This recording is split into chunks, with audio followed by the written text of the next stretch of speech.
I'm gonna put you on mute for a minute. No problem.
Oh yeah.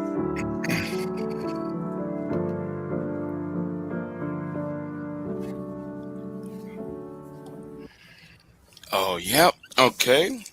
So do my little intro here. This person's no stranger to my channel.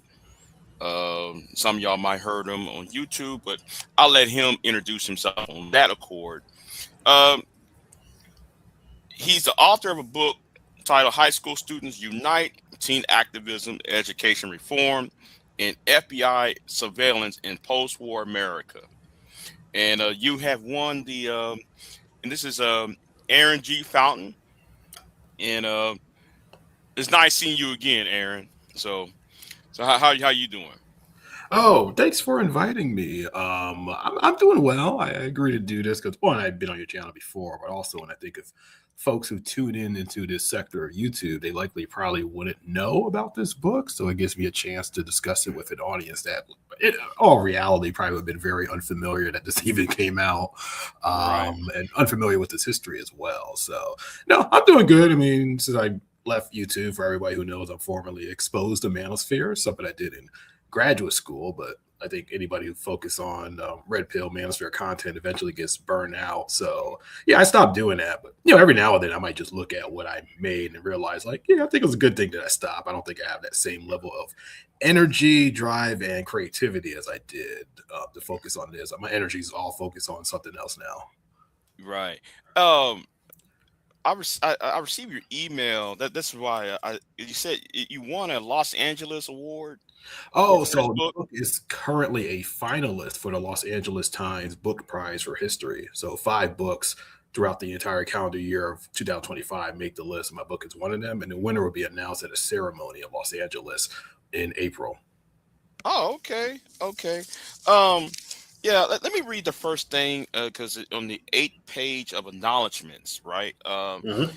And you said, although my father passed away after my first year of graduate school, I will always be grateful for his strictness, his understanding of the value of education, despite being a high school dropout, and his commitment to prioritize my sister and me in every decision he made.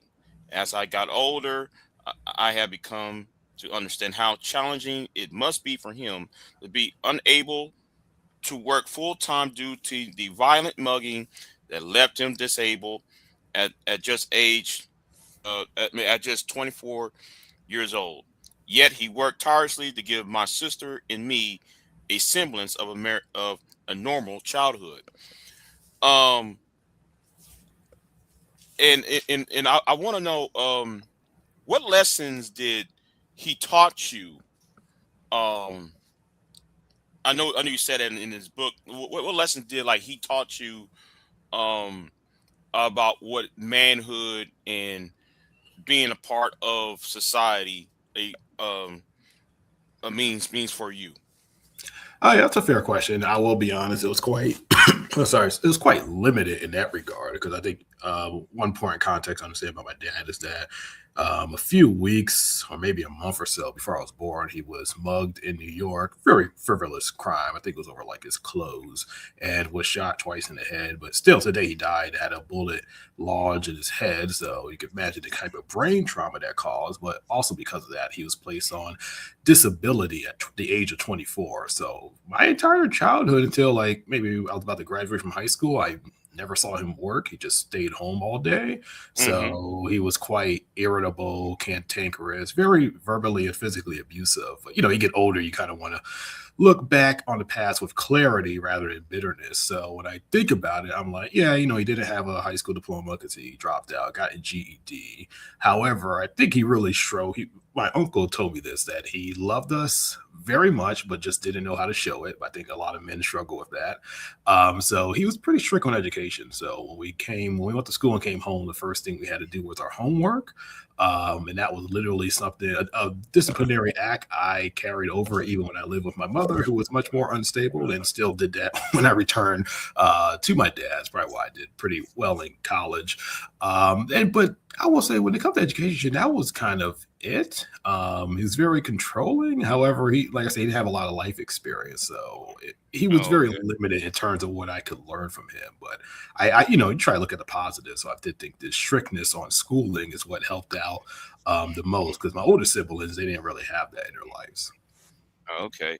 Uh, so I'm gonna speak a little bit of the prologue of the book, and I'm gonna talk about the rest of the book later. So, Okay. so the prologue, you spoke highly of Steve Weiserman, the Polish American um, who is he, and how did he influence you in the making of this book? Because he's featured mainly in your prologue of this book. Yeah, he's somebody I met when I was in undergrad and I did my second research project with the McNair Scholars Program. So I focused on high school students in the anti Vietnam War movement, looking at how students, teachers, and administrators reacted to the Vietnam War and protests against it. And when I was interviewing people, everybody's like, hey, you really need to talk to this guy, Steve Wasserman. So, the first person said, I'm like, okay. Then a second person said it, and maybe a third person. I'm like, okay, this guy must be a really big deal. So yeah, I did an interview with him, and when I was talking to him, it's kind of like talking to a book. He's very elegant, and throughout our conversation, I kind of realized that when it came to the book, I really wanted to highlight an individual whose trajectory as a high school student activist would have touched on every single theme that I talk about. So, for those who haven't read the book, Steve Wasserman is a descendant of Jewish Polish immigrants. So his grandfather immigrated to New York City, gave birth to his father, and then him in Oregon, and then in 1963, his family moved to Berkeley, California, and it's like propitious timing because it happens during the March on Washington. And and from 63 to 70, he actually, as a high school kid, or junior high and high school kid, his life intersected with a lot of major national political developments. So he's there at the free speech movement. He's there at the first teachings that occur at the University of California at Berkeley. And he organized an anti-war rally in junior high school. And he also, along with another student, launched a student boycott for a Black Studies program. So Berkeley High School, Berkeley, California, is the first high school to have a Black Studies program for a high school. Quite a remarkable achievement. And then he's there. He goes to Chicago for the Chicago 7 trial. So yeah, that's why when I write it, I kind of highlight all these local and national events that happen to show how his life intersected from the perspective of a teenager. So yeah, that's kind of why I wrote it. I mean, I debated between him and another guy from New York City, but I wanted the person in New York City to be the heart of a chapter. So that's kind of why I went with that. So wait a minute. Who was this other person that you was referring to?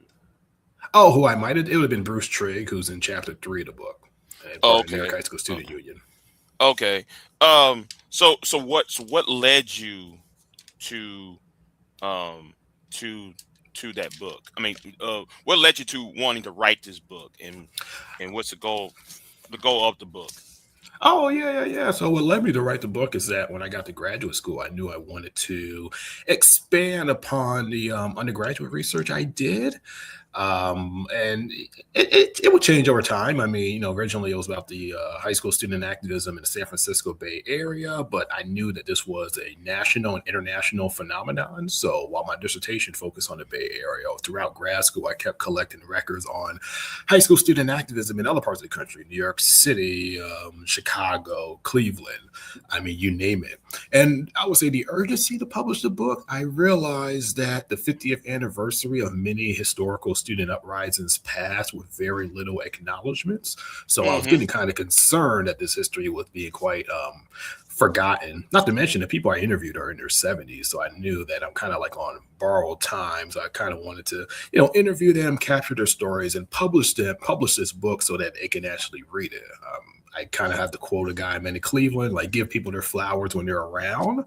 Hmm. Sadly, of course, some people have passed away before the book came out. But the main goal of the goals of the book is really to show that high school student activism in the 1960s and 70s constituted a teenage-led education reform movement where teenagers' ideas about education, as I argue, serve as a significant ideological pillar in the history of school reform. And furthermore, their actions led to the modernization of school security embodied in police and school and FBI surveillance targeting teenagers. Okay. On page 97, Mhm. you spoke of Paula Smith. She in the Chicago High School Students Against the War. Yep. Um, how did her? Is she still around or no? I never found her. It's really hard to find people with two common first and last names, so I never Uh was huh. able to find her. But her story is actually captured in a book that came out in 1970 called "The High School Revolutionaries," where two educators went around the country to interview teenage activists, and she was one of them. Okay, yeah. 'Cause the reason I asked because I was going to ask a question. How did her conservative upbringing in Indiana? I think it's Indiana. How did that? I was going really was going to ask how did it led her to be a liberal anti-war activist and her being Oh a yeah. and her being a lily white woman, white girl joining a what is the a pro black organization? I think I it's know what you're talking about. It was like a Waterloo Hampton was with Waterloo Hampton organization, something like that. No, there was like some black student group at her school that she worked with, but she wasn't part of that group. I know what you're Oh, talking about. okay, okay. I'm just. No, she's not from Indiana. She's from Chicago. Her father or mother works in Indiana, but her Oh, okay, her okay. her understanding of the world comes through traveling. So she saw like racial segregation in the Jim Crow South, and she saw like impoverished Mexican Americans in the Southwest. So that made her start questioning the world. And eventually she comes across a leaflet from the Chicago High School Students Against the War, joins them and gets politicized like in the process. But you see this a lot with this still happens today with like privileged white youth or people from like upper middle class white families that kind of accept the fact that most of the privilege that they have is just the accident of birth, and there's a lot of people who are quite disadvantaged, no fault to their own. So it kind of gives them this very strong social justice cause to try to make society more egalitarian. Oh, okay. Uh, I was going to ask another question, but since you can't find her, Mhm. um, on the because like I noticed your book is divided into read groups, but I'm gonna talk about that later on. Mhm. So when it comes to the Philadelphia Bill of Rights, and what can you tell about the origins of the Philadelphia Student Bill of Rights and in the race riot in Georgetown part of Philly, which led to the Philadelphia Bill of Rights, Students Bill of Rights.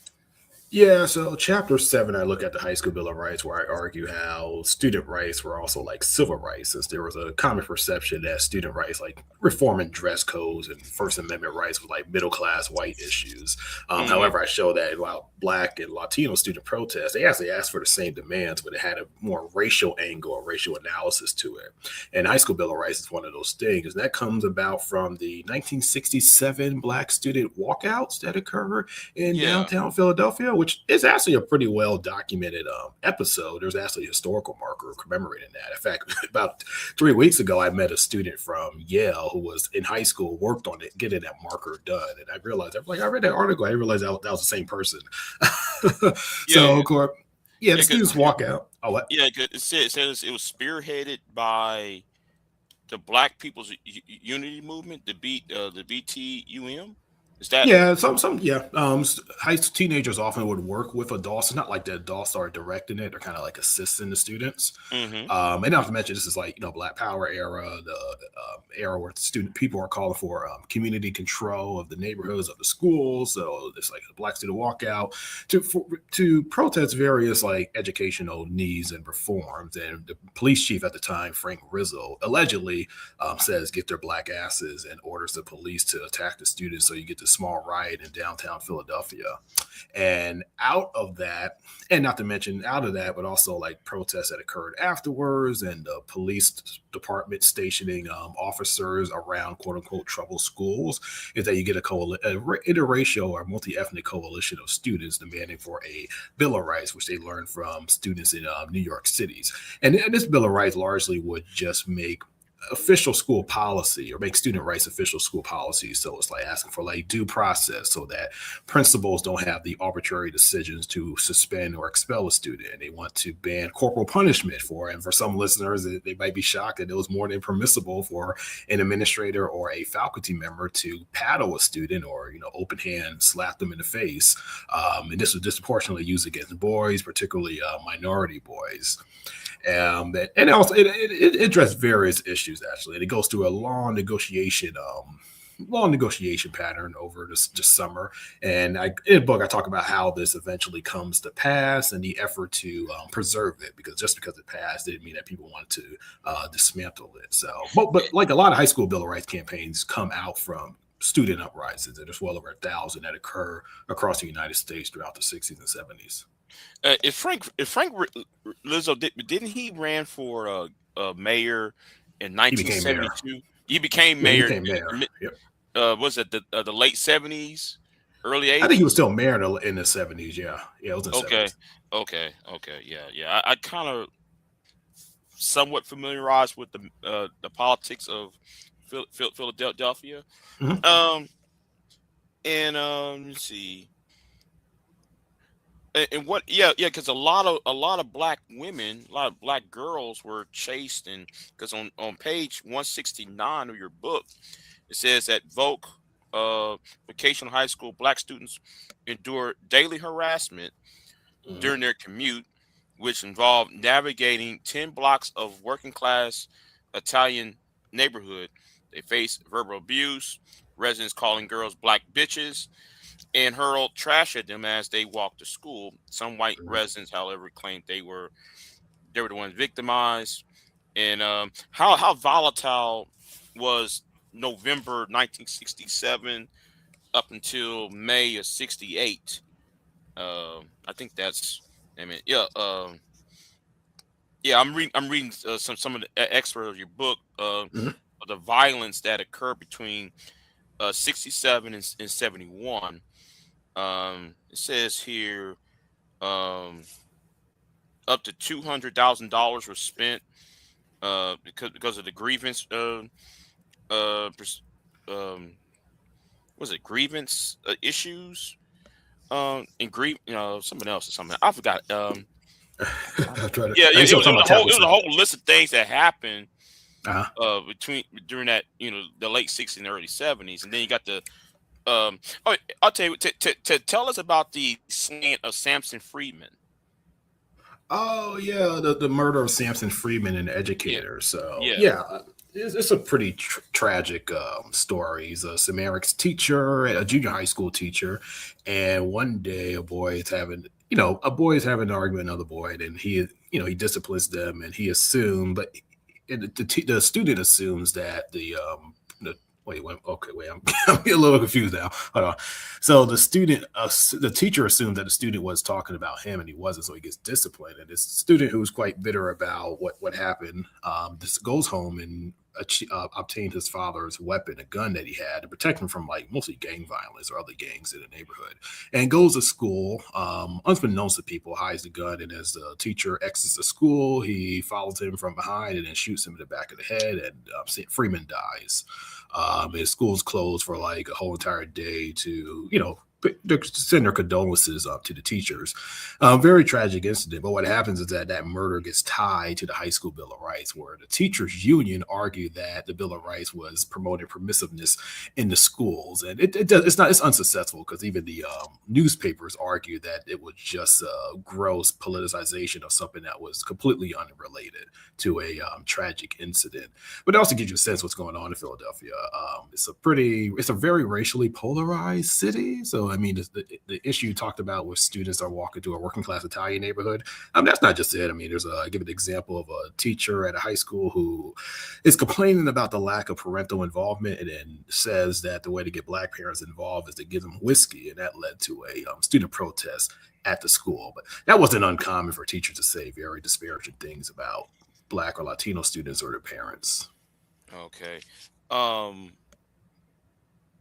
In Cleveland, can like you speak on because like Cleveland first elected his first Black mayor Hmm. in 1968, or it was 69. 67.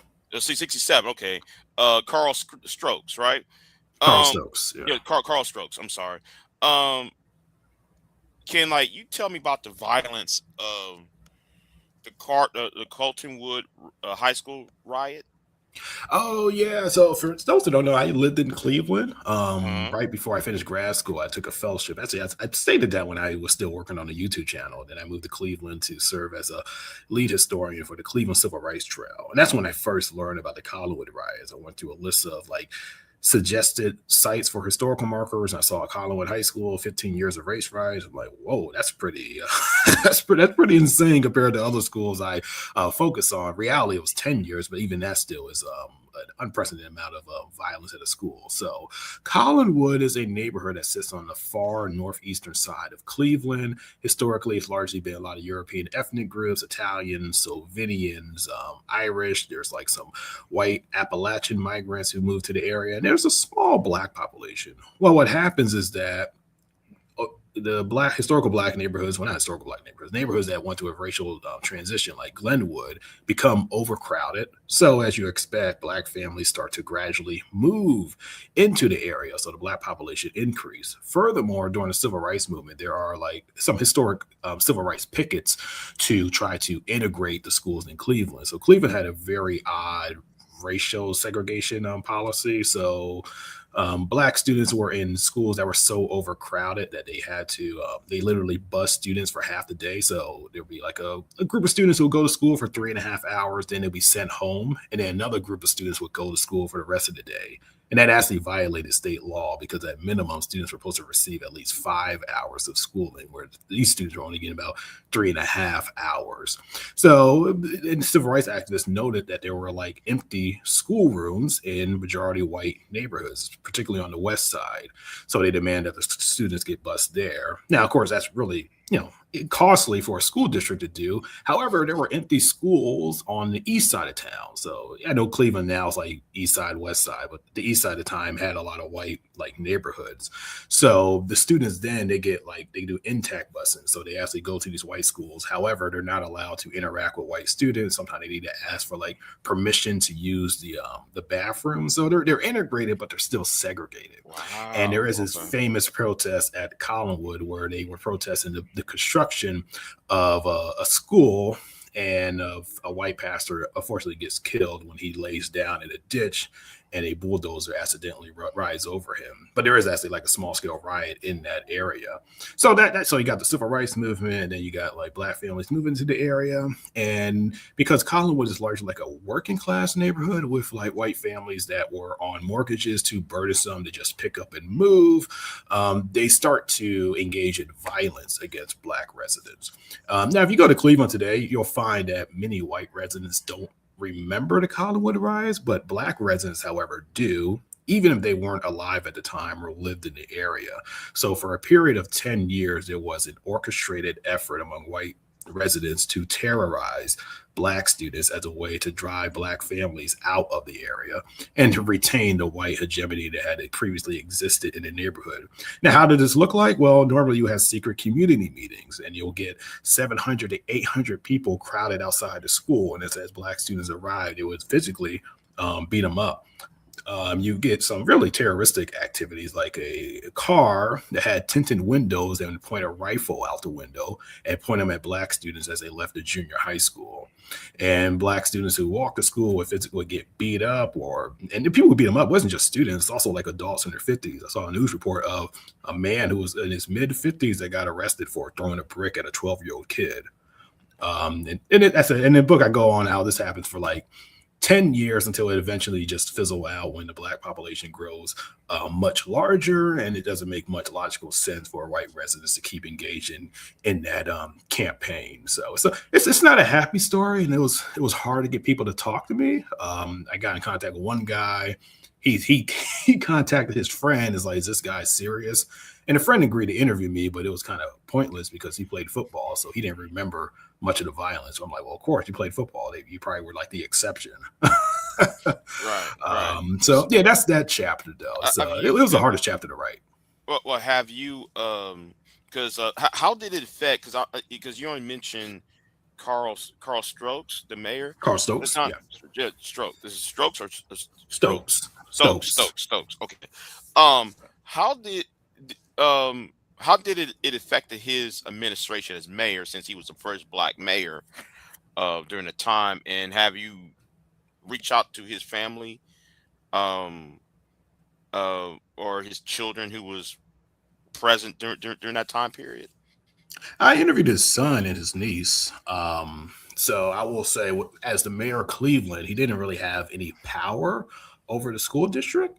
However, he's in the beginning of the chapter, because when 350 white people stormed the building to attack the black students that were in the building, he just realized this was too severe to ignore, and he's the one who actually asked the governor to send in the National Guard. And they do come, but they're stationed in like 2 adjacent suburbs, so they're kind of more so on standby. However, that was like the 3rd time within a 4-year period that a sitting mayor of Cleveland called in the National Guard to handle some sort of uprising. So, but because he's mayor, he's not so much in the story, and his family, he lives in the Larchmere area. It's a neighborhood on like the more so somewhat southeastern part of Cleveland. It borders Shaker Heights. Shaker Heights at this time is like the top 5 best school district in the nation. So his family doesn't even live in the area, and because it deals with the school, it doesn't really come up a whole lot. But when I went to the archives, I seen a lot of people complain about it. They were just like, something over time, they would kind of throw up their hands like, oh, that's just the way it is. Like, I don't know what's going on. But privately, they would say like, hey, can we please try to fix this issue? Like, what's going on? But nothing really seemed to work. So they were concerned about it, but they didn't really publicly always say something. Okay. Now I'm going to talk about the book. Now I'm going to talk about the surveillance part of the book. But in your book though, right? It only divides up to 3 sections with 3 themes: politics, race, and surveillance. How come issues like feminism, classism, and religious liberty are not heavily mentioned in this book? Good question. Right. Yeah. Yeah. When one of the issues of writing a book is that you can't include everything. And I didn't learn this until I was publishing a book, that long books are not actually a good thing, because 1, people don't finish them, but 2, it makes the book cost more. So I had to realize, like, okay, what themes I'm going to focus on. And I will say I'm probably biased. Like, every author is biased. I'm sure if I was like a woman, I definitely have much more focus on feminism. I was mostly, but my goal in the book was to demonstrate to people that high school student activism constituted a social movement. And the 2 movements that largely contribute to that are civil rights and the anti-war movement. And what kind of unites the high school movement is like the underground newspapers. So that's mainly why I focus on that. I would say definitely school violence is probably like the only subject in the book that's not a clear fit in terms of what I'm trying to write about. But however, this is a subject I wrote this book with the hopes that people would write more about it. So I do want to see more studies on feminism, like gay liberation. I didn't think about classism, even though I do talk about class because talking about students, they're much more reflective of like college Right. campuses. Because people ask why high schools, I'm like, well, it's mandatory, it's more diverse, and you're talking about people who range across the social economic spectrum, unlike college campuses at the time, which were 95% white.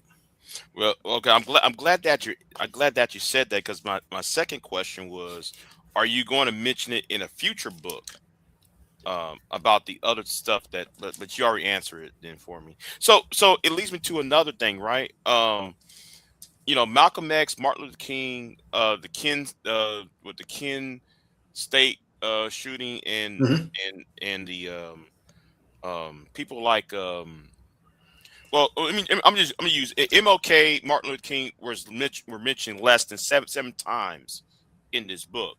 Mhm. Um, how much influence their movements or the men who led these movements influenced the high school level protest? How much influence did Malcolm X, um, Martin Luther King, and I want to say um, what's his name who got killed in Chicago, Hampton. Fred Hampton. Yeah, Fred Hampton. Yeah, how much Mhm. did they influence the high school students protesting and being an anti-war civil rights movement of the '60s and '70s? Oh, I mean, quite a bit. They're part of that whole national, how people policies become much more a part of popular culture. So, I said the whole high school movement comes out of the civil rights movement. So, their teenagers have been, protesting for civil rights since the 1920s. I mean, there's a rich history of Black student activism in the South going back to the 1920s. I mean, you think of like the Birmingham Children Crusade, the Selma protest. There's teenagers there, and so actually, I learned in Greenville, North Carolina, during the sit-in movements during the summer, it was the high school students who actually continued the sit-in movement when the college students actually went home for summer break. So that's one with the civil rights movement. Malcolm X, certainly, actually, the cover of my book, the picture that's on the very top with the student who's holding a microphone, that's Yes. Donald Reeves, who in 1972 published a book called Notes of a Processed Brother. He attributes his reading of the autobiography of Malcolm X as his politicization. And there definitely were attempts among Black students to have the autobiography be taught in schools. And Fred Hampton, I mean, he's a local person. However, his death is reported throughout the high school underground press across the United States. So, high Uh, school student activism is definitely embedded in Black liberation, regardless of whether it was like Black or white students. They always realize that we have to be for civil rights and Black liberation if we're going to demand true societal reform. right. I'm putting up the cover of the book. Oh yeah, But yeah, yeah. yeah, on the overlay, you talking about the brother who got with the Microphone. microphone and the glasses on? Yep. Okay. So like he was part of Malcolm X's, or he was influenced by Malcolm X, and he Hmm. wanted the the autobiography of Malcolm X to be curriculum. Oh no, I said that's other students. I said he was Oh, politicized by the okay. Oh, autobiography. He's okay. a leader in Okay. the I'm high sorry. school movement in New York City. Okay. All right. Let me see. There's something else. Oh yeah. Oh yeah. Let me get back to the last part of the book about the surveillance. How much money was spent by the FBI and the intelligence agencies like the CIA as well, infiltrating and demolishing these movements? Oh Um, yeah, I don't know the cost, but I know one scholar, Greg Mitchell, in Spying on Students, said it was actually a waste of resources because in most circumstances, they never found the conspiracy that they were looking for. These were really just nothing but a waste of time. But in the book, I call them great archivists because they save a lot of the documents that these radical groups were publishing that don't exist in archives. So that's one benefit. But I don't know exactly how much it cost, but I know it wasn't a good use of government funds. okay. Uh, so people like J. Edgar Hoover at the time was not really involved. Was any of the parents of those students were they targeted by the surveillance agencies. Um, Yes, many people I interviewed, their parents had FBI files because they were involved in like the Communist Party or civil rights and anti-Vietnam War activism. And interviewing these people, they actually would tell me that my parent was like surveilled by the FBI. And one guy had a funny joke where they knew their phones were tapped, so they would just pick up the phone, and be like, "Hello, J. Edgar Hoover, have F's alligators." They would just constantly say that. So yeah, because many of the students, their parents are on the left and are quite politically active in various social causes. So, yep, they did definitely solicited FBI surveillance and police surveillance. okay, what about like principals like principal? I can't pronounce his name. I think he has like he has like a Michaelak? Czechoslovakian. Makalak, yes, Yeah. Makalak from no, Custer High School in Milwaukee. Yep. Yep. Um, Yep. what was his role in being a troublemaker in your book? What was his role in uh, what was he trying to destroy the movements, or was he trying to be a part of it? Because Oh. um, So no, he's like mini school administrator. So in the book in chapter 9, I look at school administrators in the FBI and I call it troublemakers because that's how the school administrators view student activists. So uh-huh. when I say administrators, I'm talking about secretaries, security officers, assistant and vice principals, principals, school board members, and district level administrators. Not so much teachers, even though I have an example of like 2 teachers, but teachers are more likely to be surveilled than to engage in surveillance. So R.F. Michaelak, like many school principals, confiscated political materials that students circulated and would forward them to the local FBI office. The school administrators don't really write letters or make phone calls to explain their actions. However, he's not the only person in Milwaukee that do that. Like several principals and school board members in Milwaukee are, forwarding things to the FBI and having secret meetings with the local police department to strategize ways to undermine high school student activism to make sure that it doesn't spread to other cities in Milwaukee. So Michaelak is, like many administrators across the United States, is engaging with the FBI in a way to try to solve this alleged conspiracy that outside agitators might be involved, and yes, to undermine students' political activities.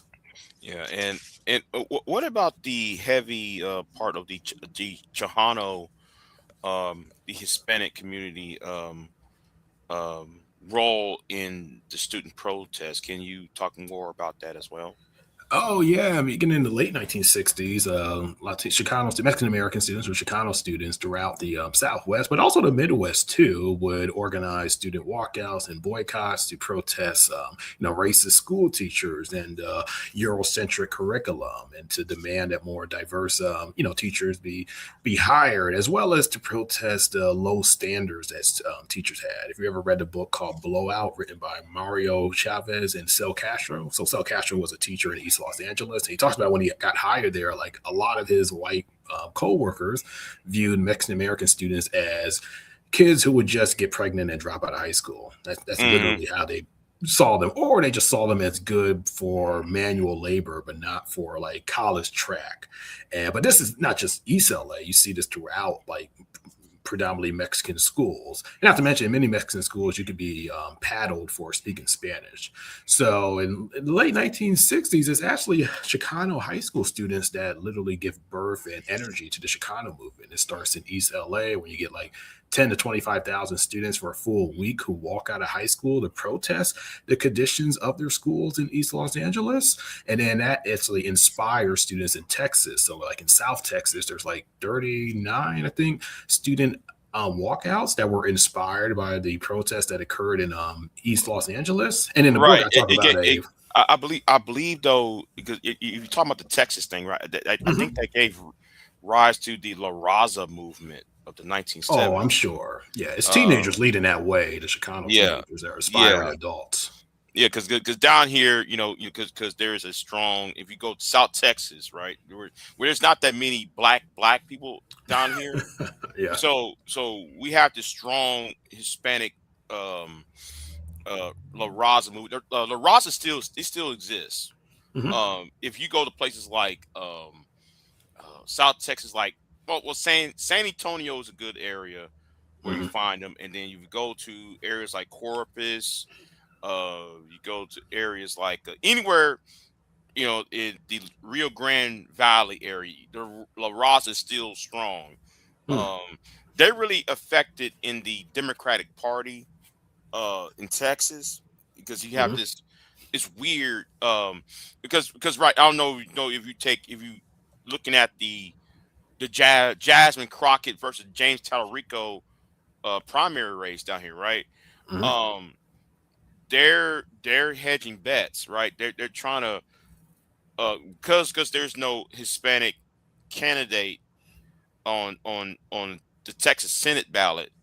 Mhm. They're trying to hitch their wagons to Tallarico, because like they see Black Americans as a Black Texans as a uh they kind of view us as in the way. We're just in the way because they trying to get after the white Anglo conservatives. Mhm. It's kind of like a three-way war. If you look in the game and you look in a more in the politics era, I mean, if you feel it's just three sides battling each other for control. We as Black people, African Americans, where you want to call us, we're kind of in their way, supposedly. That's how they kind of view us. We kind of in their way. So I see what they're trying to do with Tallarico versus Jasmine Crockett. Um, and It's a very interesting things that's happening down here in the state of Texas, though, concerning that. Um, Here's another thing. I mean, let me go to the last part of the book. Because you said something because you trying to lend it to today, and you talk about your own high school. Oh, yep, yep, Um, yep. let me see, where is it? At page 269, I believe. I hope I got it. Um, you said, I'm personally convinced that the interview. Oh, I'm sorry. Hold on, no, no. Let me read down.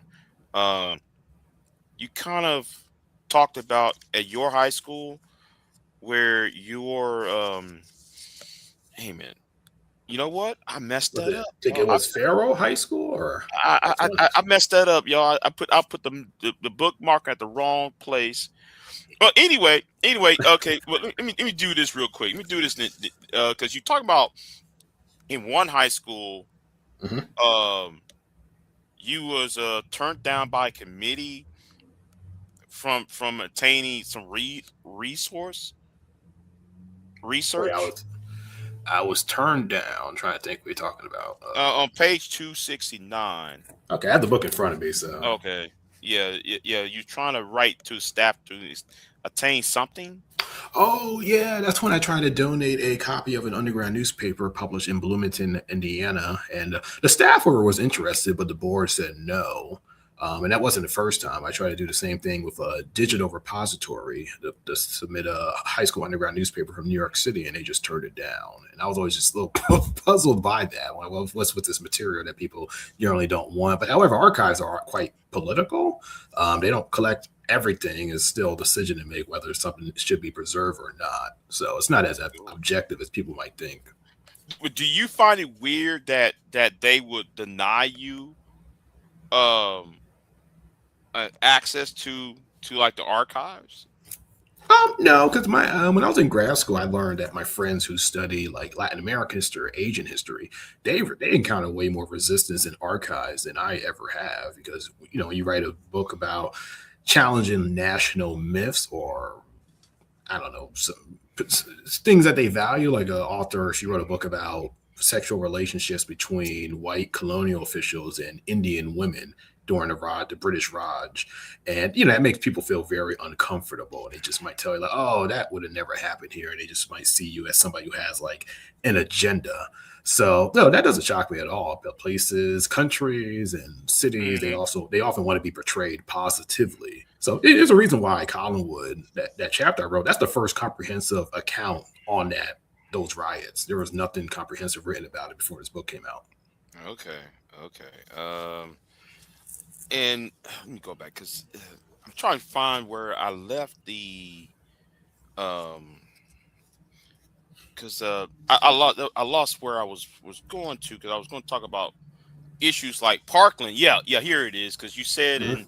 in okay, it's 268, not 269, right? I'm sorry. Oh, okay. Um, because you said you mentioned something about Parkland, and then you said that you had personal interest in the walkout, remembering the district for issues that had worsened since I last attended 2020 2005 as a freshman. Yep. Um, can you expound on the era of Columbine? Because like now I was in high school when Columbine first started, right? And the anti-gun pro protests. I guess people after 9/11 there was a anti-gun pro protest walkouts. Um, when you was in high school, because I was gone before 9/11. I was gone around Hmm. 2000 2001. Oh, okay. So how was your experience in high school concerning the protests like Parkland, all these other protests as a result of the school massacres and stuff? How was your experience was Huh. during that That's during that interesting. time period? I went to high school in the late 2000s, so there wasn't a lot of like national protests fomenting from high schools. Of course, I mean school shootings were a concern. We had to do those. If people here are old enough to remember, you had to do those like lockdown drills where you Hmm. literally, yeah, you go into like the locker, or if your school had a locker, we went into our lockers, and you had to. You had to practice what would happen if there was like an active school shooter. Interestingly, there was an actual lockdown at my school because a student brought a gun there. However, it wasn't armed. It wasn't loaded, but we didn't know that. So that's like the only true experience we had. But I do remember those, and I don't remember thinking about them critically, but you knew that was a reality. I mean, I did go to a majority minority school, so the joke was like you associate that with like predominantly white schools. You didn't really think like a predominantly black or Latino school, somebody's going to come in and shoot up indiscriminately shoot up people. They might shoot somebody who they have a problem with, but not a whole lot of random people. So I didn't really see that. But going to 8 high schools in 3 different states, I learned through lived experience way before I was like knowledgeable in terms of reading that race and social economic status shape the quality of education that people receive. I think if I was more politically conscious, I would have definitely organized. But however, you can't really do that if you're moving around quite frequently as I did. Okay, because I remember me and you had this discussion. Was it like 2 years ago when Kevin Samuels died, Mhm. and you mentioned that.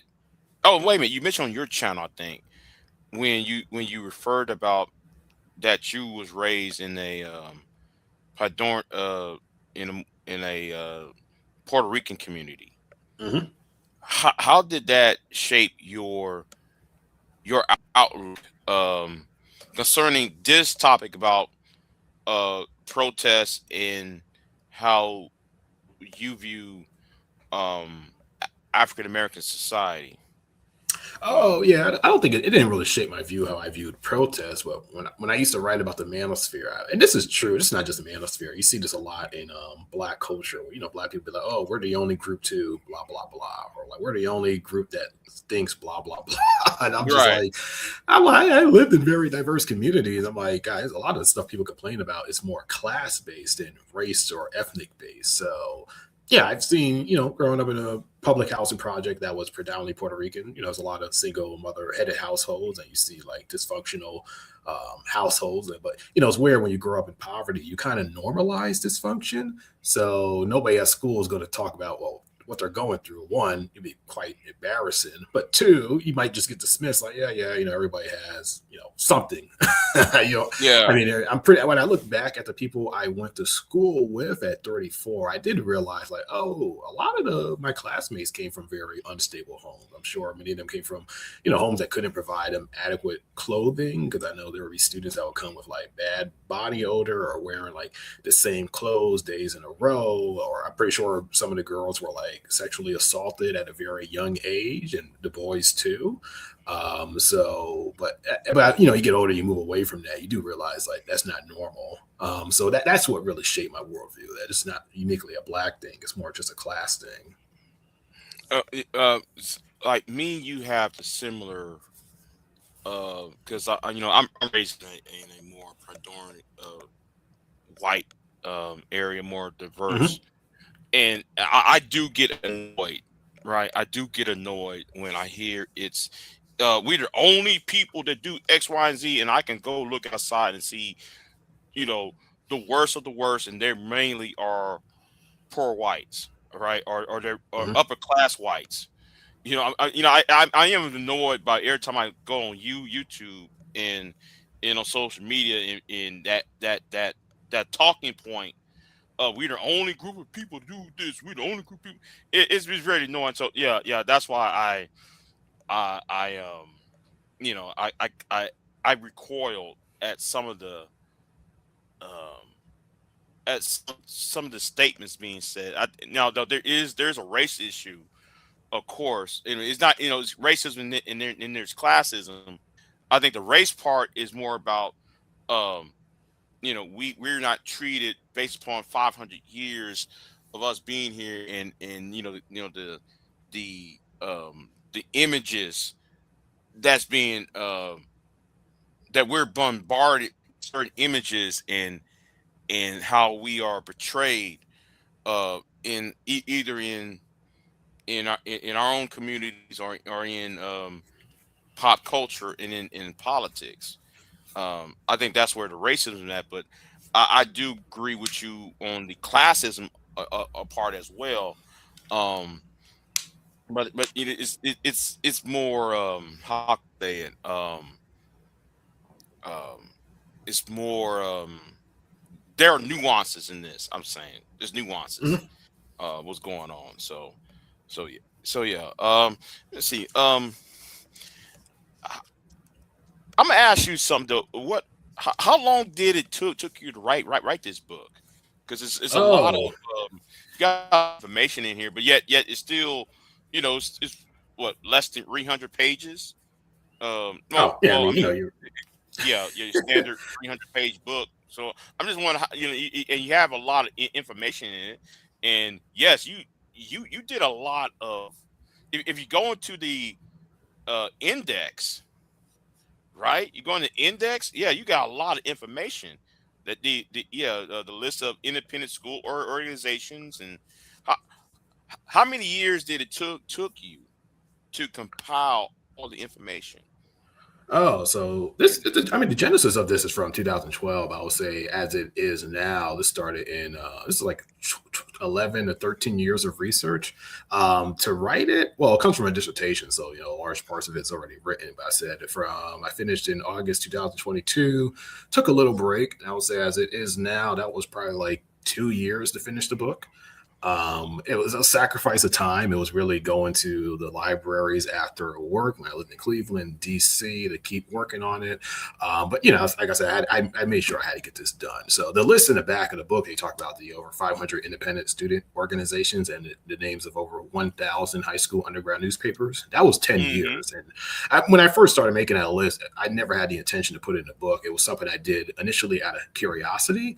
Then I did it to help me with the FBI FOIA request. And as it grew, I'm like, oh, I should put this in a book because I'm writing about the Bay Area, and it's likely somebody will write about New York City, Chicago. But what's the chances that somebody's going to write about Nebraska or like some mid-sized or small city or rural area? So it was my chance to try to show people that this was truly a national phenomenon, which I was one of the main goals too. Because focused on the Bay Area, I would always get oh yeah, of course that can happen in the Bay Area, but it never would happen where I grew up. So I'm like, no, this was truly a phenomenon that occurred in urban, suburban, and rural areas, and also internationally as well. So you write a book, it's very time consuming, and it takes years, especially a research based book, and you can't include everything. So yeah, if I Right. wanted to try to include everything I knew, this probably would have been like three times the size. Hey, and here's one thing I forgot to add. Uh, is the draft, right? How many Oh, yeah. students was drafted straight out of high school during Vietnam? I don't know the numbers on that. I didn't know high school students come quite concerned. Now, you could be drafted from 18 to 20 something, but in 1967, President Johnson places 19-year-olds at the top of the draft list, and that makes high school students increasingly concerned. I should say, when it comes to Vietnam, the Vietnam War, most teenagers in the beginning supported the war. Their attitudes about the war reflected that of the American majority. I mean, there's nuances. I've seen a poll from a school in California where I found out although most students supported the war, most of them didn't want to fight in it. Right. So, but over time, the high school opposition to the war would grow, and the draft is definitely a part of that. But I think I should say the anti-Vietnam War movement is very misunderstood. I think most Americans view it as like an emotional reaction and not one that had various groups and different ideological disputes and schisms and shifting strategies. And high school students were definitely embedded in all of that. So yes, they are concerned about the draft, but they also are, they're morally opposed. They might be ideologically opposed, especially they identify as like Maoists or Trotskyists. They supported like anti-colonial struggles. So it's far more nuanced than I think in our contemporary lens think about when it comes to the anti-war movement. All right. So one of my co-hosts, she asked a question in the chat room. What is your field of study? U.S. history. She's not familiar. She's not familiar with you. So I have a PhD in U.S. history, focusing on 20th century social and political history. So I'm pretty broad. I like to joke that I'm a generalist because I was recently in Harlem. I got invited by the Schomburg Center to participate on a panel, and I remember after the discussion, somebody came up to me like, "Oh, so you write about everybody?" I'm like, "Yeah, pretty much." All right. And she also asked, let me see, because you mentioned your father, Mhm. and it's a delicate question. How was during the upbringing and the aftermath? How did you feel about um after the death? I mean um I don't know if if I asked it earlier. If Oh no, you not, didn't ask. Well, I can answer it though. It's yeah, yeah, yeah, yeah. it's still your parent at the end of the day, regardless of relationship you have with them. So yes, I was sad. I even cried a bit. I didn't remember a lot of stuff I experienced as a kid because your brain has a tendency to protect you from trauma. So I had a lot of repressed memories that only came back probably like a year ago. So some of it I remembered, some of it I had completely forgot. I didn't notice it until I read a journal I wrote like to myself 15 or 16 years ago. I'm like, oh yeah, I forgot about that. So no, I was still sad because you only get one, you only get one father. So Right, right. And going back to the book, I'm trying to remember. You mentioned the now. I know you didn't mention it. You only mentioned Parkland, I believe. Seeing that the rise of Trumpism, mhm. MAGA, and you seen people walking out, the anti-ICE. There about a couple of weeks ago, there was a school in Atlanta, the Georgia area. I think it's around the Atlanta out. They're doing walkouts. Mhm. What are the student walkouts in the Trump era? And I say era, I'm gonna say the last 10 years, from 2015 up till today. Um, how do they compare walkouts to the 60s and 70s? Oh, how do they compare? I would say Yeah. the current walkouts are kind of more like solidarity protests. Although I should say, students have been walking out for like a year. When I was in Montgomery County, Maryland, there was like a student walkout at a high school about a mile away from where I live, and they walked out to protest the deportation of a classmate. Um, and I will say now the biggest difference are the issues. So the largest walkouts have been over like school shootings and ICE, but high school student activism is still hyper local. So students are still protesting like the dismissal of like a popular teacher or like Black Lives Matter protests or budget cuts or whatnot. In the the main difference between now and then is that student walkouts in the 60s or 70s were much more frequent, and they tended to overlap with issues regarding race. So, like the students would walk out over like racist teachers and Eurocentric curriculum, or the placement of police officers in schools, or the closures or threats of closure of schools, or the firing of like a popular teacher, or police violence, or like student on student violence. So the issues were much more, they overlap, but they were much more contentious than today. Not to say ICE is definitely contentious, and some of the backlash to it has been. Although this has only been going on for a year, whereas like the student walkouts in the 60s, they continuously went on for at least like 4 years, from 68 to 72, where you had citywide walkouts. And to my understanding, I don't think any walkout has been like truly citywide. They've all mostly been like just one school, or maybe like a few schools. And do you believe that these walkouts now, do you think they're more effective? Or now with social media versus the old days of just the word of mouth back then? No, and I say that because when I was on an NPR station, a guy I interviewed in my second book, who grew up in Canada, told me that I said at first, like, "Oh, social media makes it easier." He's like, "No, you still got to get out in the streets and talk to people face to face." So, what social media allows people to do is to connect with each other much more quickly. But at the end of the day, you still got to get people out in the street, so you still have to like meet them face to face and persuade them to like come. So no, that type of organizing, that's always going to be there. So I can't say today is more effective. They can just organize nationally much quicker. Like one thing I was so impressed by the March for Our Lives protest back in 2018 was the fact that they organized a national rally in a month. Where you could not do anything like that in the 60s. That would have been months of planning. It probably take like a Right, year to right, actually do. right. We call all the logistics, and you have to Mhm. get people in the right positions, and you have to filter, all that. You have to filter the people who are more problematic or so out the way.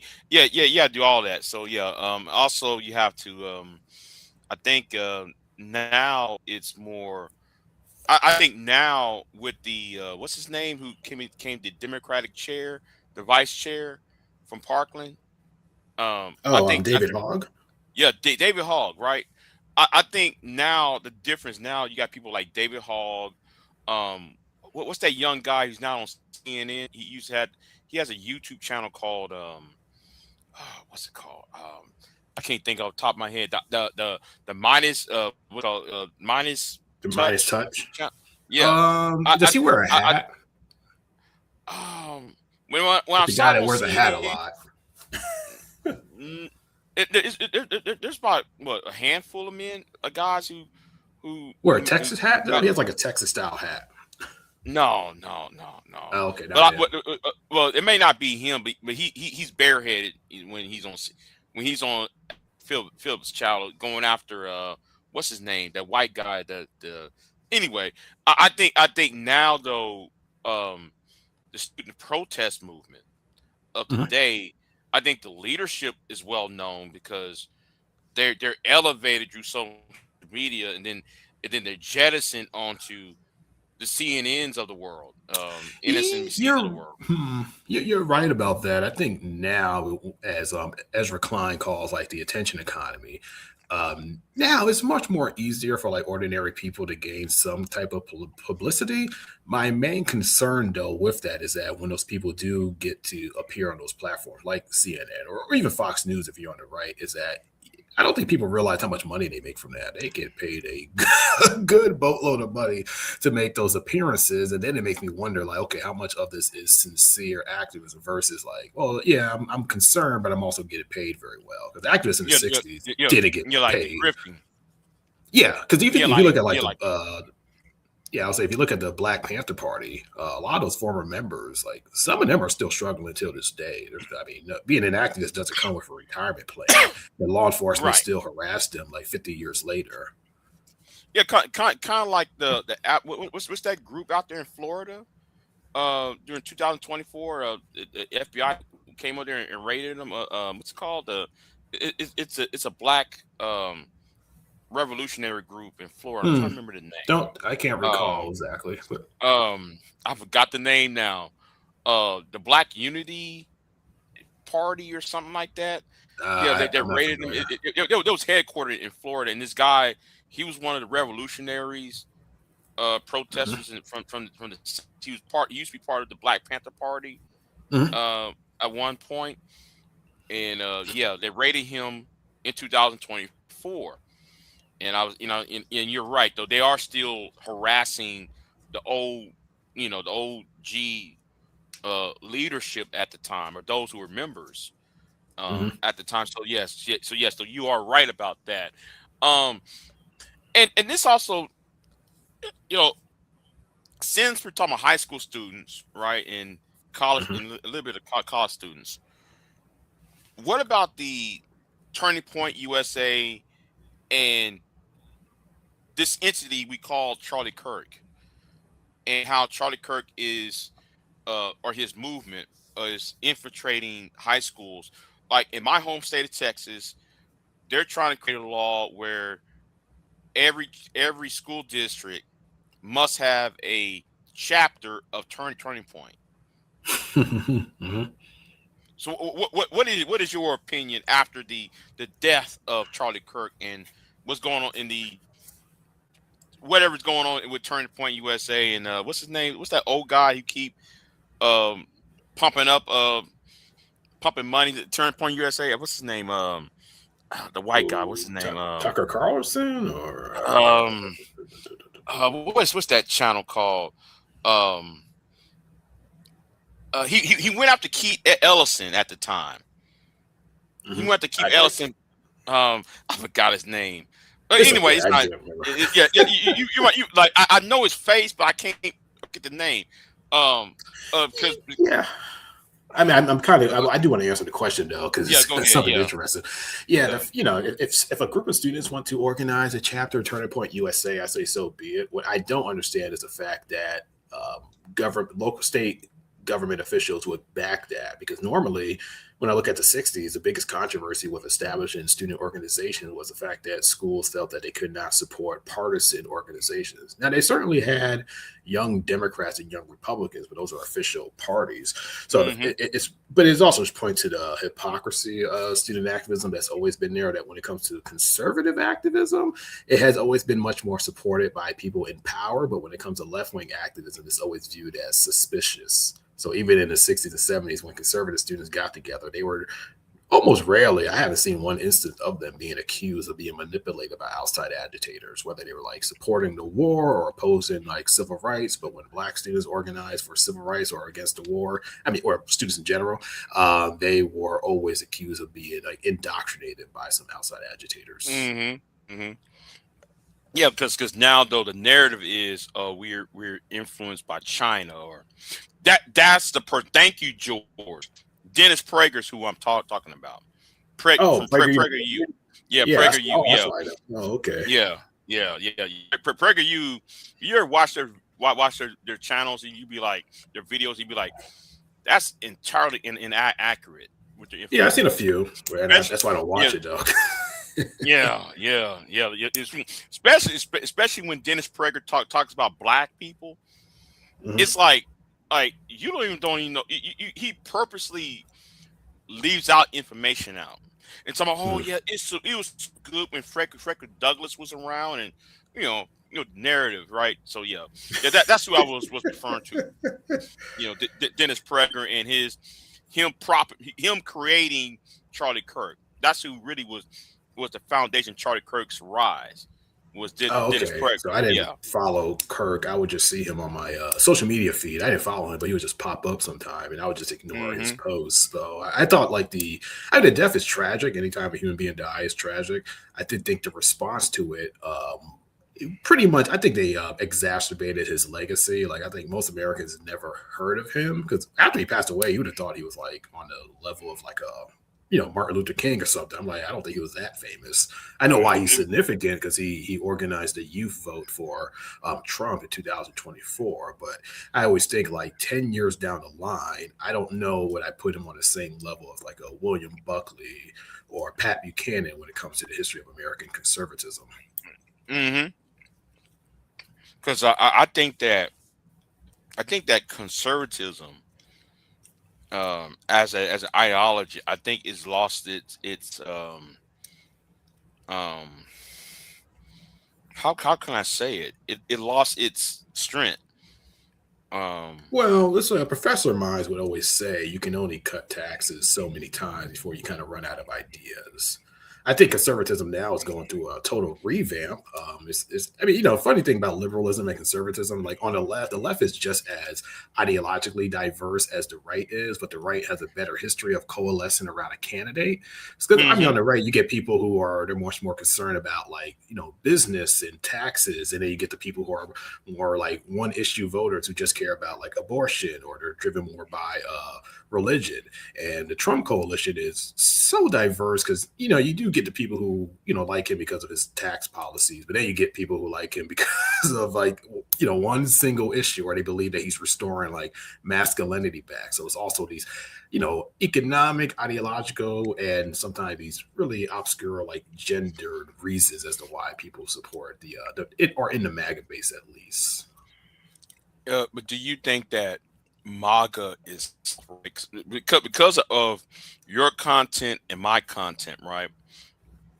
Do you believe that MAGA is because you and I are historians? Do you believe that um, the surplus male, right? Men who men who have problems with women, men who feel left out. Do you think that MAGA is another vehicle similar to um, Franco's when Franco's Spain um, or the French Revolution of the 18 of the 18th century, where men are so disenchanted that they will opt um, for demagogues and and dictators. I don't think it's that sophisticated. Oh, I you know what you don't? mean. Okay. No, I know what you mean. I mean, I do think that Trump at least appeals to men who quote unquote don't feel like men. In fact, I think it was like PBS NewsHour, the New York Times. They interviewed young men who supported Trump, and they didn't really complain about women, but they were definitely concerned about their status as men. The fact that they were not gainfully employed, or maybe they were employed but didn't make as much as they thought they would, because our understanding of like manhood and gender is changing, but historically gender has always changed. Like I mean, now in many major cities, women make as much, if not more, than men do. So some men in those, major cities or metropolitan areas might feel a little insecure. Many men do feel insecure if they date a woman that makes more money than them.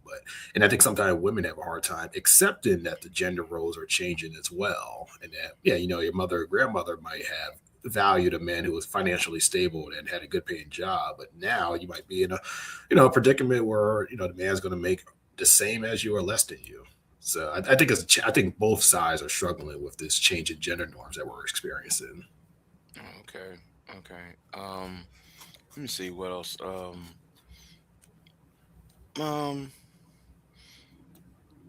So somebody in the chat room, one of our mutual ops asked a question. Are you seeing body? That's I don't know personal. why. I don't know why. I know. I have to ask because he's up in my chat room. Are you married or do you got a girlfriend? No, I know who you're like talking you, about. It's yeah, funny because when I used to do the whole expose the manosphere stuff, I never understood why people expected me to share personal information with a bunch of strangers. I mean, and right. then make me feel bad about it. I'm like, I don't know who you are. I'll never see you. It's a little bizarre to ask me that. I think I should care. I find it odd that a grown man going to ask another grown man are you seeing anybody? I find that weird. You know what I'm saying? Like, I think some why people you? are still stuck in immaturity. When I used to do this channel, I was always shocked how high schoolish the manosphere was, even though it's like mostly men in their 30s and 40s who are content creators. So Hmm. it doesn't really bother me. I just kind of laugh at it now because I'm like, I don't. It serves me no purpose to reveal that kind of information.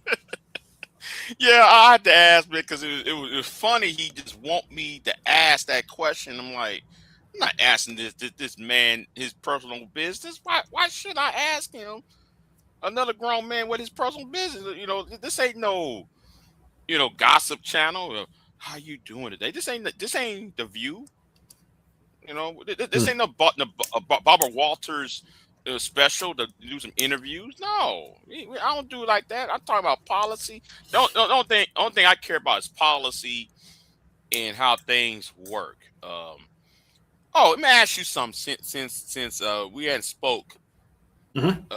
spoke by voice, because speaking about because I remember you told me this. I think it was on Twitter, or was it by email? You asked me what's going on because you talking about the passport bros. Yeah. And yeah, yeah, that's yeah, it's weird. It looked like there's a RICO charge on many of the passport bros channels and the Hmm. Manager channels, that they're, because of what three men have allegedly have done.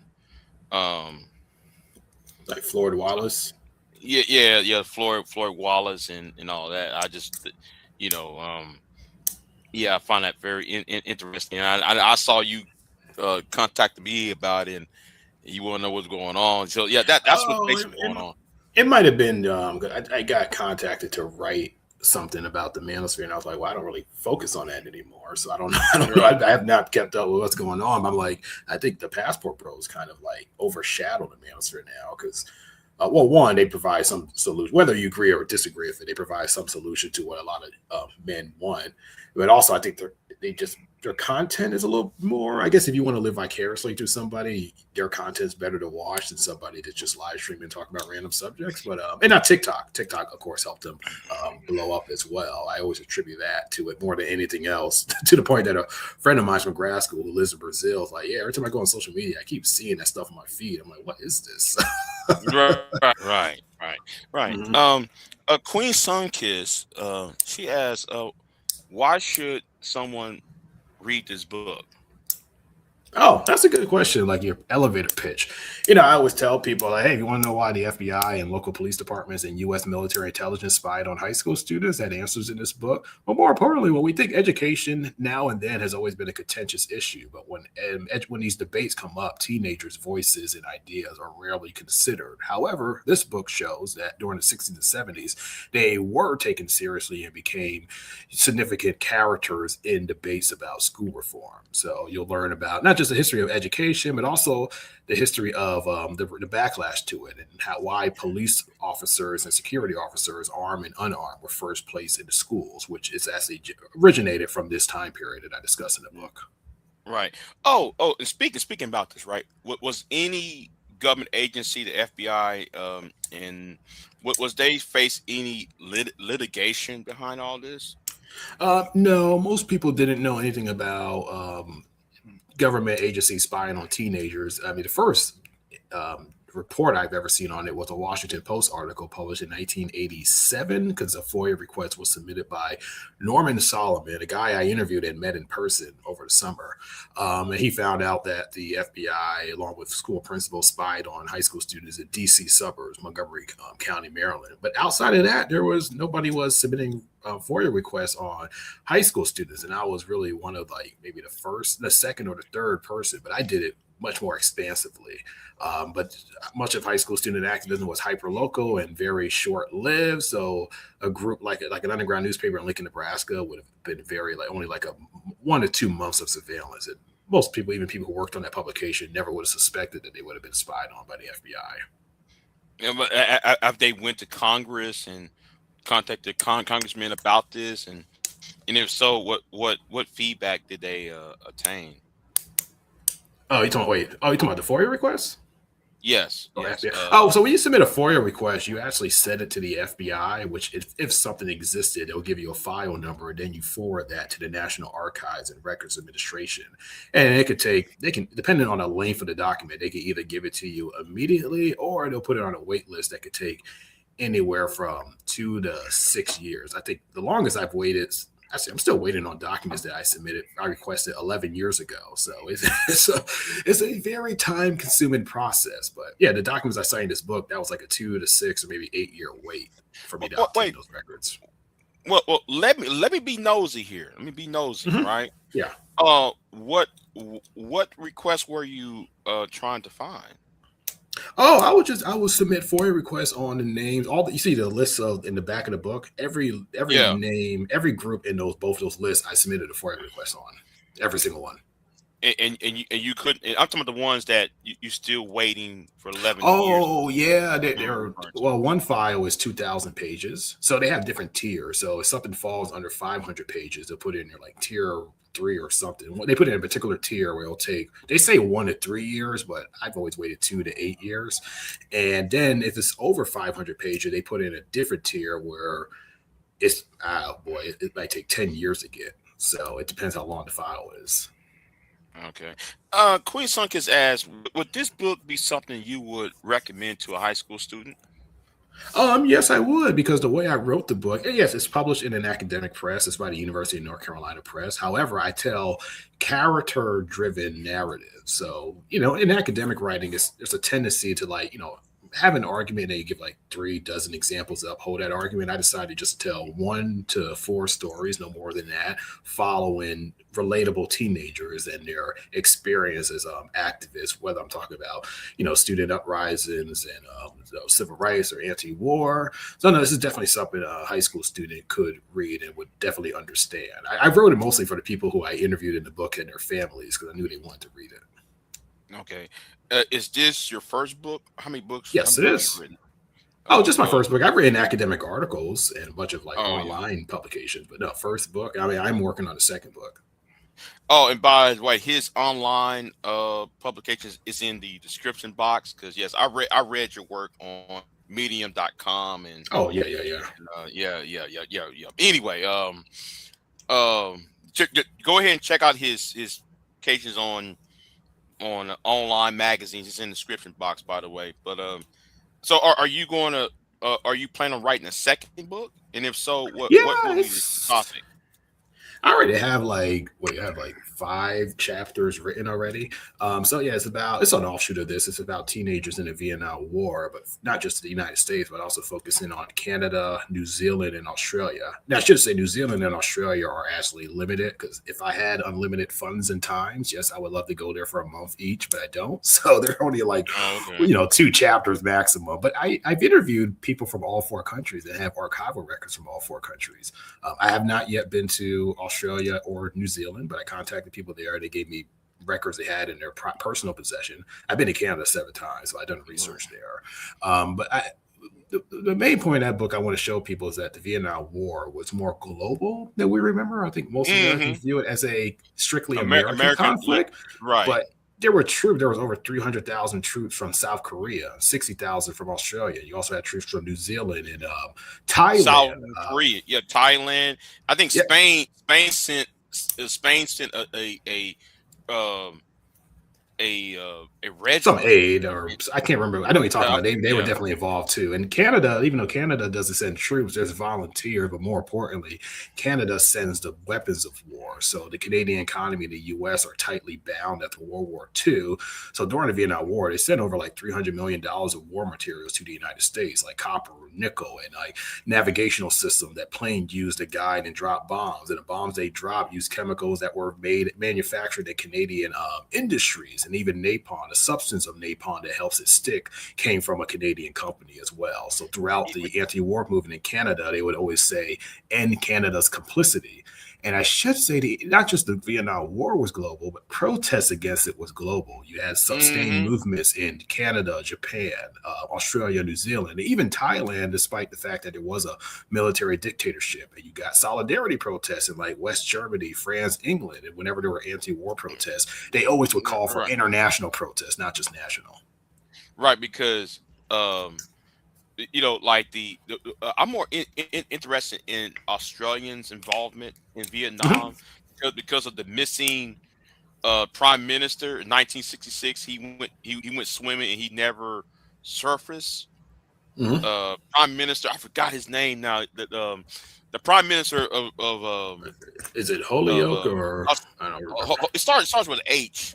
His name started with H. Yeah, he been missing, and they never found his body.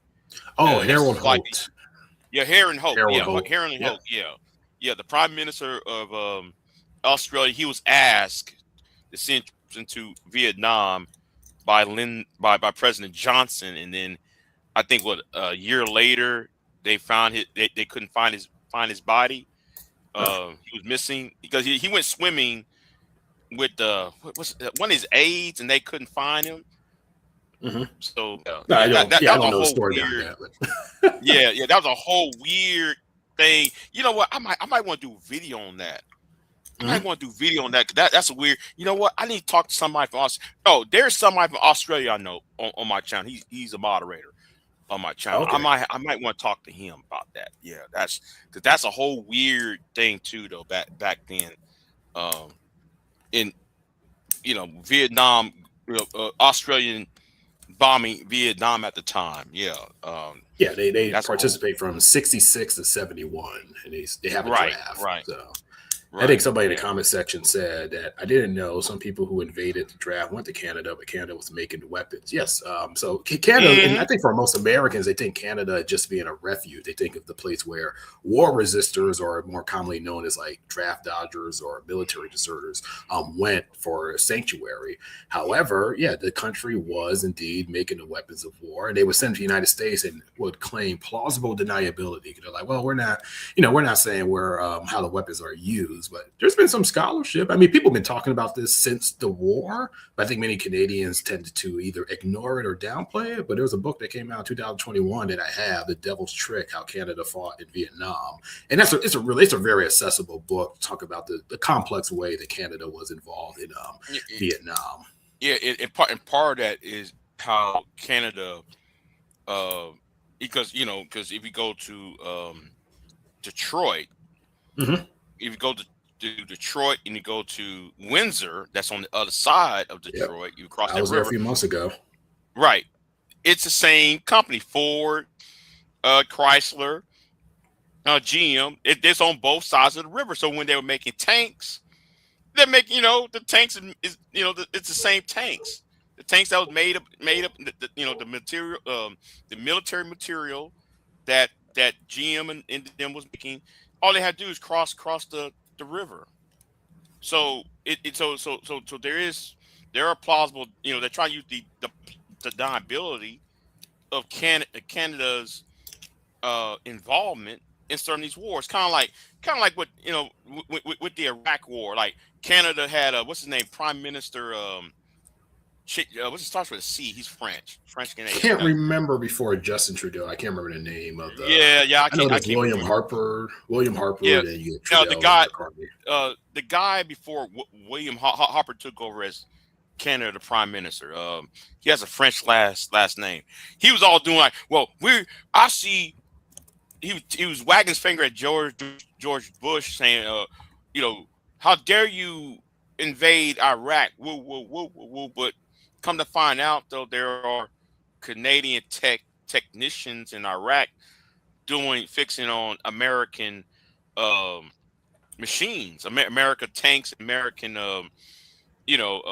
equipment, Hmm. and some of those came from Windsor and other areas in Canada, because they knew who they much involved in it as we are. The Yeah, point is they wasn't the one doing the fighting though. That's the point. The first line in the book that I mentioned, "The Devil's Trick," is that Canada has always been a warrior nation. In fact, even during the Israeli-Palestine conflict, some of the same countries that were condemning Israel still sent arms or weapons to Israel. So I mean, it's like, yeah, you tend to get that lie in geopolitics. Yeah, like Canada. I always amazed by Canada, right? Mhm. Canada's involvement in the American Civil War. That's fascinating onto itself. They fought for the North, but yet Confederate sympathizers was sitting up in there in Toronto plotting and planning what to do and against the United States government. That it's all weird. It's weird. A lot of intrigue and stuff. I think there was a YouTube channel that talked about how Canada's involvement in the American Civil War. And you know what? I forgot that channel now. I ain't watched that channel in over a year. That was a great channel though. Hmm. I might have to find that channel and revisit it. Okay. Yeah, yeah. It's a whole lot of things Canada have done that that's not been told. Um, you know, out in the open for us Uh, Americans to there's listen. reasons why. I mean, Americans don't know much about Canada, and I remember Paulo, I think a diplomat or somebody who appeared on television stations, he argued that he didn't think Americans really respect Canada. You watch South Park, they make fun of Canadians. So I think a lot of it is viewing it as not as culturally different from the United States. Although if you were to live there, you would notice some differences. I mean, yes, they Yeah, mostly, for yeah. the most part, speak English, but still they were a British Commonwealth. So, and not to mention, Canadian identity is all about not being like the United States. Well, I think that people from Western Canada are more because West people from Western Canada you or came from the United States. Yes, like Particularly, Alberta was mostly yeah, settled by yeah. Americans. Right. And then I don't know if you noticed that there is this massive secessionist movement in Yes, yep, Alberta. They're trying to yep. join the United States. Yeah. So most of those Albertans and people from South, what's the name? What's the Saskatchewan? Oh, Saskatchewan. Yeah. They're mostly Americans who just been there for what 80 plus years. They're not people who came from Britain and France for 300 years. These people are fresh Americans who escaped from the South and from the Civil War and stuff, or people who came from the North and then you know Or like farmland, who to get more yeah, farmland and stuff farmland, like that. yeah, Yep. from the Midwest, yeah. That's yeah. It's cold. It's cold culturally different. If you go to Western Canada or that Yeah, Plains part of Canada, they mostly on I've that. been to Calgary actually. So Oh, I've been to Calgary. I've been to Vancouver, Toronto, Ottawa, Montreal, Quebec City. So I got a good sense of the landscape. yeah. I'm planning on going up there for the Royal. Um, Mhm. I'm making plans to go up there. The Royal. The Royal is the agricultural. It's kind of like the Houston Livestock Show down here in Texas, but Hmm. it's more like it's like a mixture of British and American Western type setup. I want to go there. It's in Toronto. It's on the first week of Mhm. no November. The first 2 weeks of November. Um, I'm planning on going up there. So yeah, I might. Yeah. So yeah. So if you don't see me in November making YouTube videos, I'm probably in Canada. Hmm. So yeah. So yeah. But anyway, I think that's. Oh yeah, that's the name who I was referring to. Gene. I think that's his I can't name. pronounce French, George. so yeah. Yeah. I can't pronounce. Yeah. He's a French Canadian. He became prime minister of Canada at the time. Yeah. That's who I was referring to. But anyway, so you kind of retired from social media, I assume. At least from YouTube, I don't like focus. It's like every now and then I'll try to survey the field to see if I can still remember people. But oftentimes I find that many of the people I used to document have left YouTube too. Like Little Big Nate, I don't know what happened to him. Or Little bit Nate. I was just I, wondering one day, like, what happened to that guy? And I'm like, he has been active in over a year, I think, I or don't two know. I years think maybe. I think what happened to him. because of uh the rhetoric Yeah, it that was he really was spewing. extreme. Yeah, Mhm. yeah, he was a train wreck. So I think he went to Rumble and he Mhm. disappeared. Uh, a Sidian can't. He tried to come back, but his time was short lived. Hmm. So he's no longer. He's back on Rumble, I believe. Yeah, I've And, seen him and before. Yeah, right, and and then now what they're doing with Dio Wolf, they're mhm. doing the Manosphere meetups. I don't know if you caught No, I was some. still documenting it when they would meet up in person. Guys like Bernard Riley, who also disappeared too. Yeah, yeah, yeah. Most people did. Most of the leadership disappeared except for Angerman Yeah, I still see and him. oh, I'm sorry, I shouldn't say his name. So, yeah, him and the master teacher, but I think those are the last two. Well, O'Shea as well, but I think those are the last three who are still here. Mm, Um, barring the legacy of Kevin Samuels. mhm. Uh, yeah, but other than that, those are the last three I see that's still.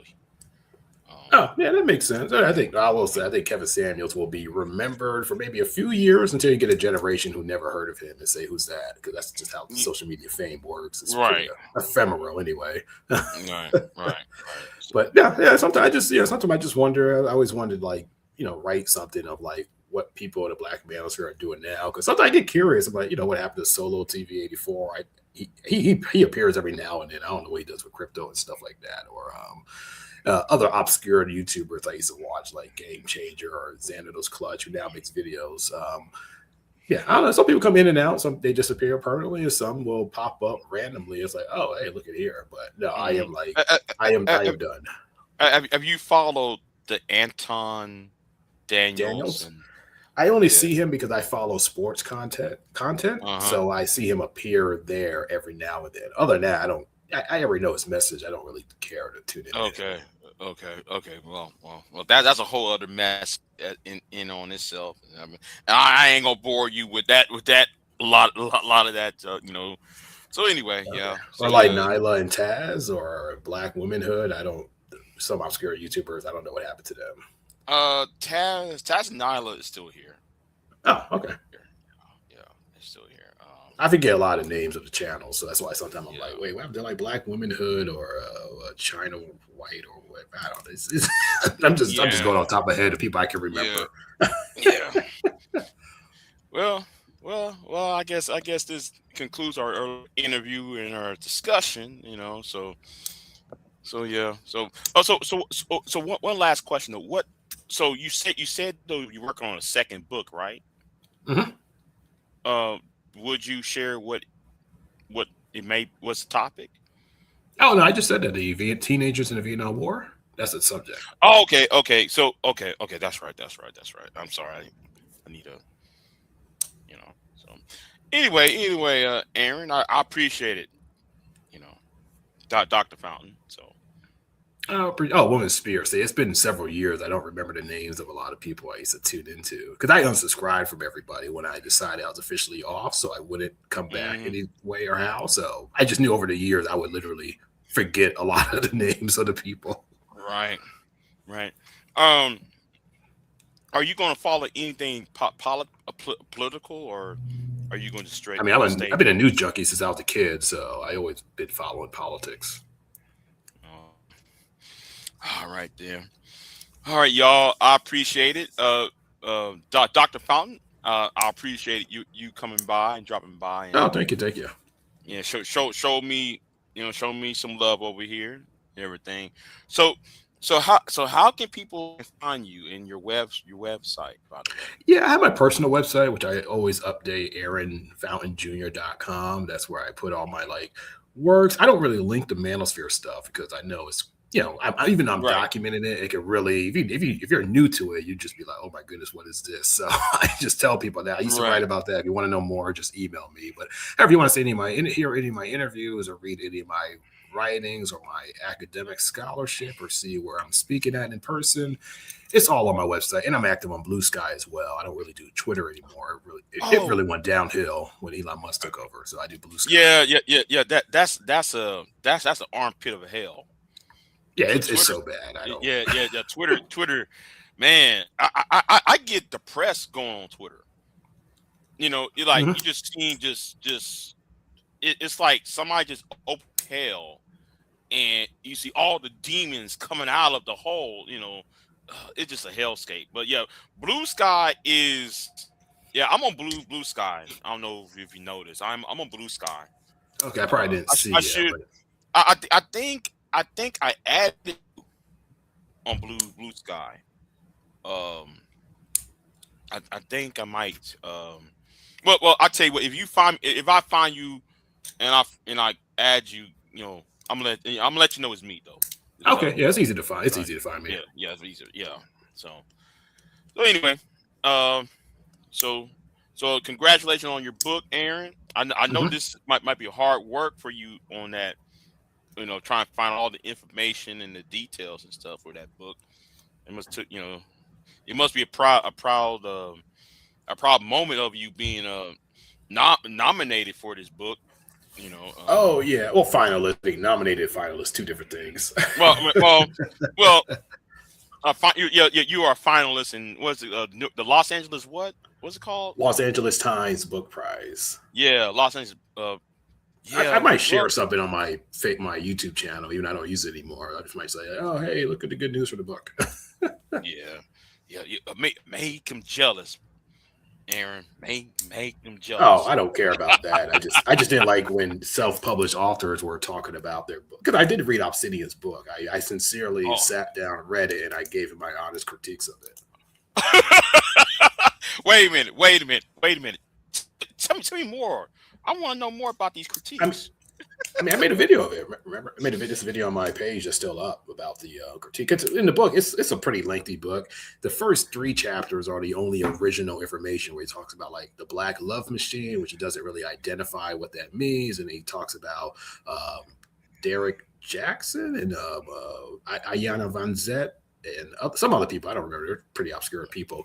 And then everything else is literally just copy and paste what used to exist on the Negro Manosphere website. So I read all those articles, and then I didn't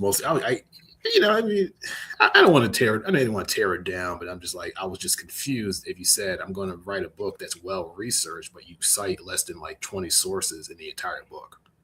And then some of the more sources are not really credible, like Rollo Tomasi, The Rational Male. I'm like, okay, he's not even credible. Then again, it's better than Babatunde Umana, who literally put YouTube links in the book, which I'm like, you cannot be serious. Yeah. But you talking about the Negro Wars book? Yeah, the whole SYSBM, which I don't know what they do now. I think they still do the same stuff. Yeah, they just I don't know what happened to him. I think SKC, he disappeared, went on the Rumble. So he's not showing up anymore. Negro Wars is still active though. I troll them sometime on their blog just for fun. It's just hilarious. The reason why I asked you about Obsidian, I didn't know. I don't think you know Obsidian put out a 3rd book or 4th book. Oh no, I did not know that. He didn't normally he would email me stuff like that, because I still have his email address. But maybe he just moved on. I don't really. I don't know what he does. I don't know is he still in the same predicament that he was before. Yeah, but he more or less the same predicament. Yeah, he put out the book called Saint Kev, the Gospel of Saint Kevin. I heard of it. Yeah. It looked like a blast. It's heresy. Okay. Yeah, it looked like the King James Bible, and he putting quotes of Kevin Samuels in it. And yeah, you know the interesting thing about Obsidian that I never told anybody. So when I made the video of critiquing his book, he went to a journalist who I interviewed, a journalist who did the Incel podcast, and asked her, was my critiques valid? Which he wasn't doing that because he just disagreed, but I think he felt very insecure, because I think Obsidian, like some people in the Manosphere, not just him, I think he always tried to appear like a intellectual but doesn't have the credentials to proclaim as such. Well, really doesn't have the research skills to proclaim as such. So I think that's like an insecurity of his, which is a little shocking to me though. But he puts on this public bravado, this public front is very bravado, very macho, but he's kind of he has an insecurity though. Yeah. But anyway, Aaron, Dr. Fountain, I appreciate you being here, some love and everything. I appreciate it. So anyway, this is going to conclude our interview. Check out his website is at AaronFountainJr.com. .com, and you can find him over there, and check out his book and his publications. It's all in the description box of this live stream. So anyway, y'all be easy. I'm gonna get off of here on this Sunday afternoon, and I'll see y'all next time. I'm out. Aaron, I appreciate it. All right, thank you. I'm leaving now. So right. Bye-bye. All right then, bye-bye. Y'all have a good one, y'all. I'm out. I am not here to debate with anyone. I have devoted all of my adult life to this subject. I only debate with my equals. All others I teach.